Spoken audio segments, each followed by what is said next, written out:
Welcome. In front of me is a Realme X50 Pro, and today I will show you how to import contacts from a SIM card to the device. Now, to get started, you will need to open up the standalone contacts app, which is located in the Google folder right here. And once you're in the app, tap on the three bars, go to settings, where you will find import option at the bottom.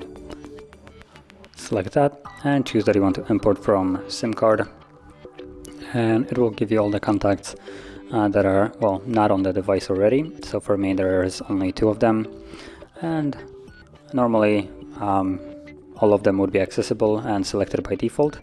So you would deselect, for instance, contacts that you don't want, and from there, once everything will be selected as you want, you click on the check mark right here. It will give you that however many contacts imported, and you're basically done. Now, sometimes you won't see the changes till you basically relaunch the app, so you would close it and then reopen it once more to see the contacts. And as you can see, there it is. So that is how you would import the contacts. And if you found this very helpful, don't forget to hit like, subscribe, and thanks for watching.